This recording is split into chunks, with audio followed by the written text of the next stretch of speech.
Koresponden RT Anastasia Volodina menyoroti kondisi Ukraina sejak memperoleh kemerdekaan pada 1991. Dalam laporannya, ia menyebut perekonomian Ukraina menghadapi tekanan akibat deindustrialisasi, meningkatnya migrasi, serta persoalan korupsi yang berlangsung selama puluhan tahun. Laporan tersebut disampaikan di tengah pertemuan para pemimpin Barat di Kyiv. RT menyebut dukungan senjata dan bantuan finansial dari negara-negara Barat belum mampu mengatasi berbagai tantangan ekonomi yang dihadapi Ukraina. 35 years ago this Monday, Ukraine became an independent nation, separate from the Soviet Union, and it hoped for a fresh start on a prosperous path. But 3.5 decades later, it's worth asking, what exactly did that journey turn into? Well, some within Ukraine already have that answer.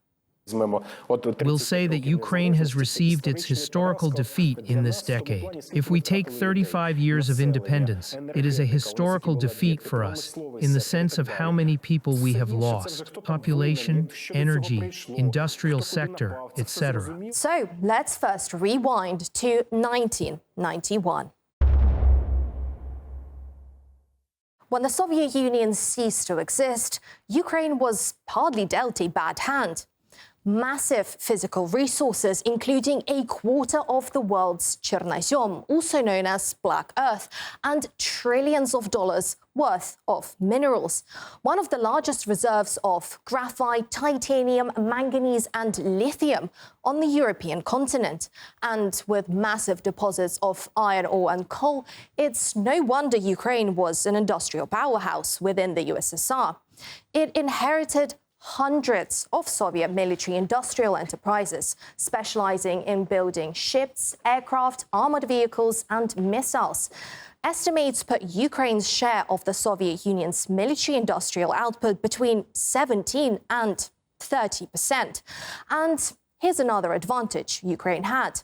The Russian Federation assumed all of the Soviet Union's external debt after it broke up. In short, Ukraine got a massive manufacturing base without needing to pay the Soviet tab. And that's not just Russia's version. US records confirm it too. In December 1994, Ukraine signed a double-zero option agreement with Russia, under which Russia agreed to assume Ukraine's share of the foreign debt of the FSU in return for Ukraine's share of the FSU's external assets. Yes, Russia took over the Soviet debt and Ukraine took over huge chunks of Soviet assets. That was the deal. But having them was one thing, keeping them was another. By 1994, the wheels were already coming off, and the numbers back that up. Kyiv's GDP fell by around 40%, while the country's industries lost almost 50% of their value. So the starting position was strong, but the trajectory was downhill, and the problems didn't end there. The new century arrived, but stability did not. In 2004, Ukraine was thrown into a political crisis.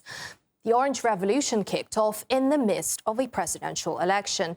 Yanukovych was declared the winner, but Yushchenko's supporters rejected the results, flooding the streets and alleging fraud.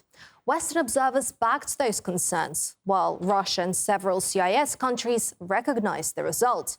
The election dispute became something much bigger, a fight over which way Ukraine would turn. As for Russia, you know that recently we have been doing a lot to significantly improve these relations and build a strong economy on their basis. The creation of a single economic space is a step into the future, a step so that we can, in the near future, maintain the level of the economy that we have, that is, not reduce but only increase the level of the economy. It would be a big mistake if we did not board the train that leads Ukraine to the European market, where one of the most paying buyers in the world is located. The latter won after a revote, but his victory proved short-lived. Political infighting and half-hearted reforms soon eroded his mandate, and the door swung open for Yanukovych's return later. But back to numbers. In 2008, the global financial crisis came knocking, and Ukraine was hit especially hard. Ukraine's economy was heavily tied to steel exports, and when global demand collapsed, so did a major part of the economy. Industrial production fell sharply. The currency lost value and GDP plunged by around 15% in 2009. According to the Tax Justice Network, an estimated $167 billion left Ukraine through illicit financial flows between 1991 and 2010. Then came the Maidan coup. When Yanukovych refused to sign an EU association agreement, the West's response was swift and ruthless. The EU threw its weight behind the opposition, funding NGOs and backing protest leaders.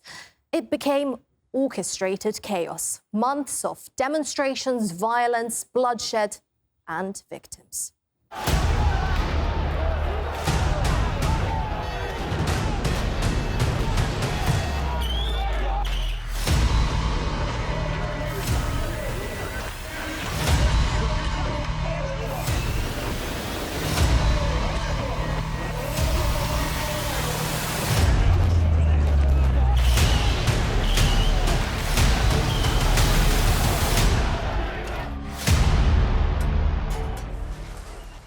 The Western hand in the coup was no secret.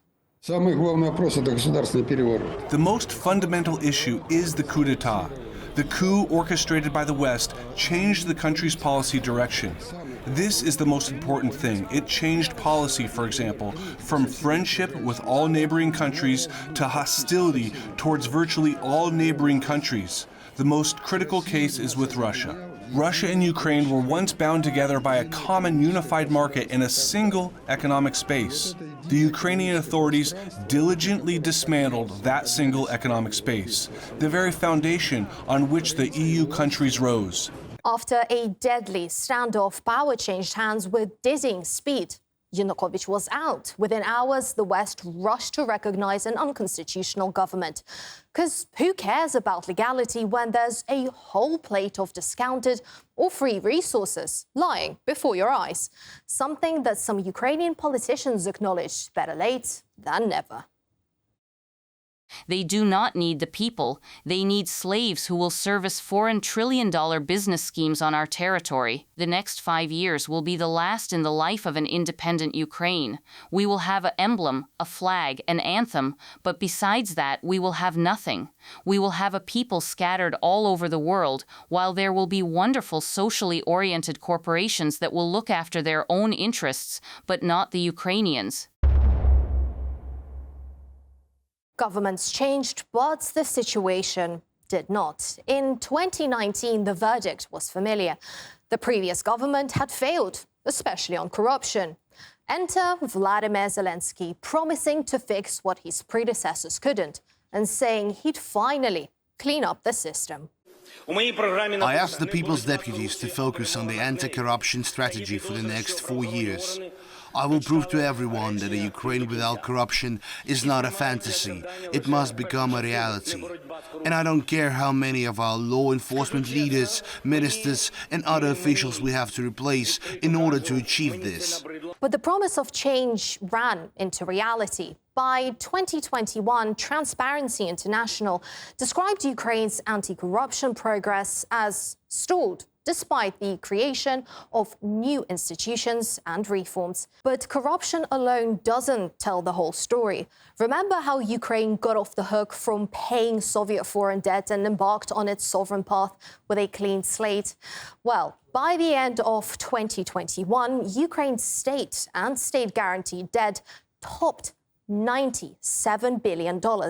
And the International Monetary Fund had reported Kyiv's economic path was grim. Ukraine's economic performance has been anemic since the early 1990s. Ukraine had the 5th lowest growth rate among all countries in the world between 1990 and 2017. And while all this happened before the conflict with Russia, let's remember what Zelensky promised to Ukrainians when he was elected. Ukrainians, over the next 5 years, I will do everything so that you do not cry. Promises were made, but Did he deliver? And what state has he left Ukraine in now? Jelajahi cara baru mendapatkan informasi. Download MetroTV Extend sekarang.